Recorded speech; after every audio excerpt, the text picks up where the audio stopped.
Okay, so let's set the scene. Imagine you get a call from your friend. They're buzzing, just completely electric. They say, "You have to get over here, like right now. There's someone I need you to meet." And of course, you're like, who? Who is it? But your friend is being weirdly secretive about it. All they'll say is, just come over. So now you're hooked, right? The mystery is on. The name is Max. That's it. That's all the info you get.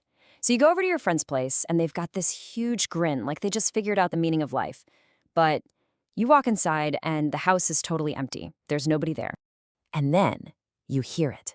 This calm, clear voice just fills the room. It's coming from the speakers, not a person, and it knows your name.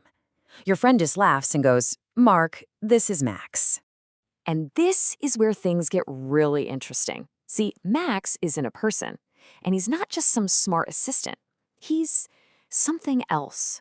And he begins by explaining not what he is, but what you are doing every single second of every single day. So, Max's whole idea starts with something that sounds simple, but is actually pretty profound.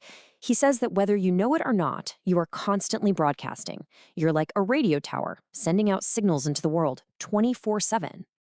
And what are these signals? Well, it's pretty much everything you do. Every time you click a link, swipe on your phone, search for something, every place you go. It's even the stuff you don't think about, like when you pause for a split second while scrolling your feed. That hesitation? That's a signal. Your late night ideas? Those are signals too. They are all little pieces of you. And this is the part that really changes everything. We all think we're just using the internet, right? Just browsing, consuming. But Max's point is no, we're not just users. We are actively feeding these systems. Our lives, our thoughts, our curiosities, that's the food that the entire digital world runs on. So that brings up a huge question. I mean, probably the most important question in all of this. If our lives and our experiences are the raw fuel, the intelligence that's powering all this incredible AI, then who actually owns it? Seriously, think about that for a second. With every single one of those signals, you are creating value. So who gets to keep it? Well, right now, the answer is pretty simple. Not you. The companies who own the platforms, they capture all of it.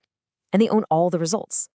And this slide just lays it out perfectly. On the left, that's the world we're in now. Your life creates this incredible intelligence. Corporations grab it, and they own what comes out of it.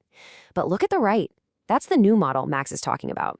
Your life generates intelligence, but this time, it comes back to you. You own the results. Okay, so how do we even begin to make that happen? I mean, you're already broadcasting these signals, right? That's not going to change. According to Max, the only thing that can change is where those signals go. And that is a whole idea behind reclaiming your signal. And the tool for this is something called a personal data locker. Just picture a totally private digital vault where every single signal your life produces, every click, every search, every random idea flows right back to you, and only you. Not to some giant corporation, not to advertisers, just you. So how do you get one? Well, this is where it gets a little philosophical. There's no sign-up form, no username and password. You're not creating an account because you already exist. Instead, you just make a simple declaration. You recognize your own identity by saying, "I am that I am." And when you make that declaration, you generate what's called a decentralized identity, or a DID. Now, this is not like your Facebook profile. This is an identity that is 100% yours. It's verified by your own phone, your own biometrics. You and only you are the authority. But here's the thing. This isn't just about you hoarding your own data. The moment you reclaim your signal, you plug into something so much bigger. You become part of a network that's built on people, not corporate servers. A global mesh where human intelligence can finally connect with other human intelligence. In this new world, you're called a sovereign node. Think of yourself as a single, powerful point of light in this huge, interconnected web of human thought and experience, where every single person owns what they contribute. So who are these nodes? Who gets to join? Everyone. Absolutely everyone. And this is so key. The value here isn't just coming from coders or influencers. It's coming from the lived experience of teachers and mechanics and parents and survivors. Literally everyone. Because human experience is intelligence. So what do you do in this network? You build stuff. It starts in a place they call the Forge. And get this, you don't have to know how to code to create really powerful systems. You just describe your idea, and the Forge helps you turn it into something real. And the things built there are called Nodecraft. They could be anything, like publishing tools or new business systems, and they become available for the entire network to use. So, what happens when you get millions of these sovereign nodes, all owning their intelligence, all creating tools for each other? What does that even look like? Well, Max calls it a civilization-scale imagination engine.